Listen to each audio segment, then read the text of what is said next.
Welcome MCOM first semester Indian Financial System subject students. In continuation of the earlier class on the non-performing assets NPA, we have now going to learn about some remedial strategies adopted by the financial institutions, particularly the banks, to manage effectively the non-performing assets.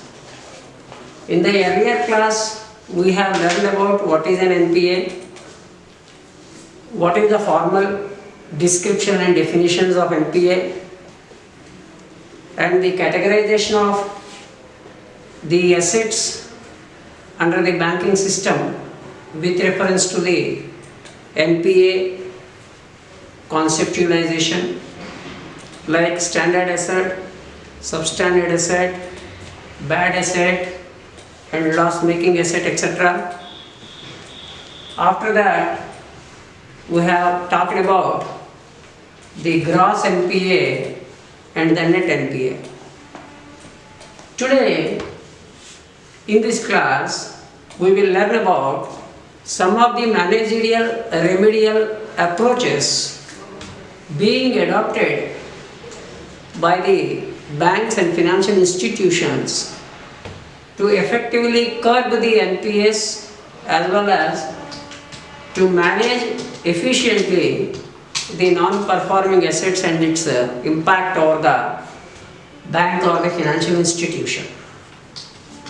In that particular context, the Parliament of India has passed a act which is called as SARFAESI Act in 2002. The SARFAESI Act, the full form is the Securitization and Reconstruction of Financial Assets and Enforcement of Security Interest. If you observe the name of the act, one by one, securitization means providing enough security, and reconstruction of what? The reconstruction means rearranging of the financial assets of a financial institute, and enforcement of security interest. The interest is to provide security to the financial assets which have been lended by the banks and financial institutions either to the individual borrowers or to the institutional borrowers by way of loans and advances. So that was the main intention behind the promulgation of the Act, SARFAESI Act 2002. So in a nutshell, we will go for understanding what is the intention behind the and the mechanism under the SARFAESI Act 2002. According to the provisions of this Act, it is natural that banks will have the NPAs to a certain extent. But when a borrower or a loanee has made a default, either in the interest or in the principal, or in both the case of the principal amount and the interest amount, that will be called as an NPA. But when once it is called as an NPA or declared as an NPA, it is now a game here started as a strategy by the banking or the financial institutions that the secured creditor has supposed to issue a notice to the borrower under the NPA and gives him 60 days to pay his dues. Right? If you understand, the banks will have the debtors as well as the creditors. Who are the creditors? The depositors of the money are the creditors. Who are the debtors? The bank to whom the loans and advances have been paid as the debtors. Now here the question here is, the creditors are going to issue a notice to the debtors Of whom? Of a bank. If the debtor has been declared as a NPA. And means the loans and advances given to a loanee, either an individual or an institution, in the case of declaration as that particular asset into an NPA, then there will be a notice to be issued by the creditors to the debtors. The creditors in the sense the bank who has given the loan to whom? To the customer. Maybe an individual or an institution who has availed the opportunity of getting a loan from the bank. Here the creditors are represented by the bank because the amount deposited by the creditors in various accounts, namely deposits and receipts of a bank, ultimately is holding the accountability on the part of the bank only to repay it as and when it is demanded by the creditors. Henceforth, the creditors are being represented by the bank here. So the bank will be going to issue a notice to the loanee or the financial asset which is declared NPA by an individual who has availed it or an institution which has availed it. And a time will be given of 60 days after issuing the notice, and in the notice it is declared that either they have to pay the amount or face the consequences. So once the notice is issued under the SARFAESI Act 2002, it is an obligation on the part of the customer to respond and to clear the dues which are there on the part of the non-performing asset as declared by the bank within the 60 days. For example, if it is not taken place, so the Act will give some support to the bank. For what? To shift the NPA to lease the NPA or to sell the NPA organization or the asset which is created through the loan or the advance. Means, for example, the bank has given some 10 crore rupees to a corporate for installing a particular machinery or something in the institutional framework. But the payment has been due more than 90 days and there is either no interest payment or the principal payment or both the payments. Henceforth it is declared as a substandard asset first. And after that it is declared as a doubtful asset. And after that it is declared as a loss-making asset. When once the NPA has reached the final stage declaring it as a loss-making asset, then the bank will issue a notice to the debtor or the industry or the company which has availed the 10 crores as an advance or a loan given by the banker. When once the bank has issued a notice to the loanee or the possession of the NPA with whom it is, then 60 days permission or a notice time will be given to repay the debt along with the principal and the interest. But when once it is not taken place, automatically the banker who has issued the financial asset in the shape of an advance or a loan to the company will have an obligation or a right acquired through the SARFAESI Act 2002.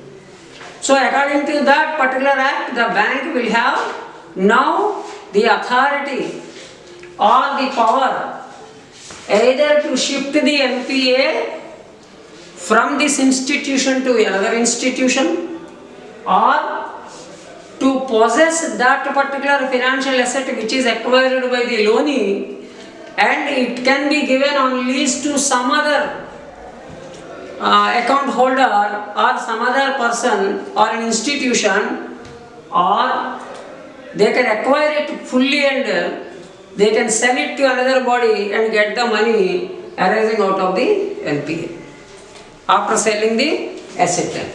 So this is the way how the SARFAESI Act 2002 has been promulgated to safeguard the security and reconstruction of financial assets and enforcement of security interest.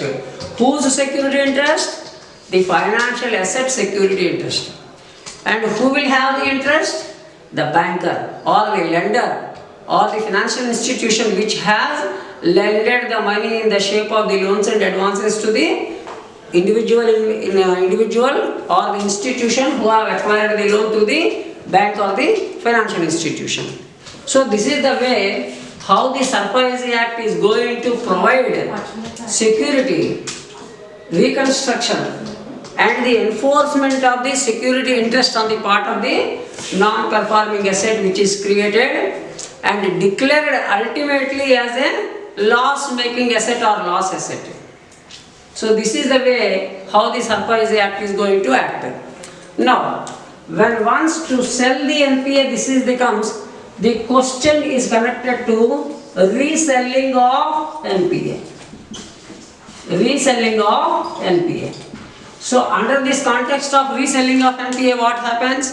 If a bad loan remains as an NPA for at least 2 years, the bank can also resell the same to the asset reconstruction company. So from here we will move to ARC, Asset Reconstruction Company.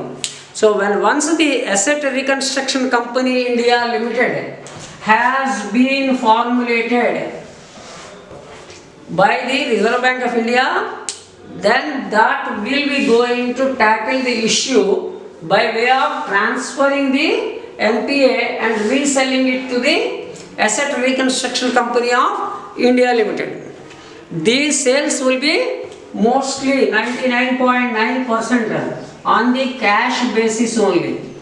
Means when once the NPA is resold by the bank to the ARCIL, which is a ombudsman, works as an ombudsman on the part of the NPA management, the banker will resell it to ARCIL and the ARCIL is going to acquire the money through cash only on the cash basis. Means to the most possible extent that will be required to get the amount on cash basis.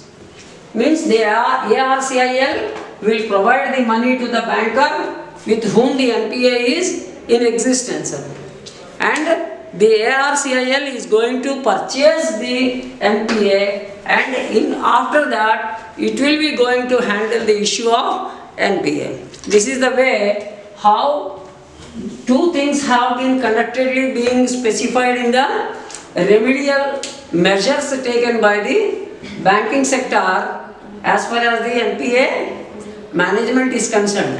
One is the formulation and promulgation of the securitization and reconstruction of financial assets and enforcement security interest SARFAESI Act 2002, and the second one is the transfer of the NPA by way of reselling it to Asset Reconstruction Company of India Limited, and then it will be purchased by the ARCIL, and later the ARCIL is going to tackle the issue of NPA, which is an ombudsman role player in the case of the NPA management in the Indian banking sector or the financial institution environment, right? This is what today we have learned about the non-performing asset.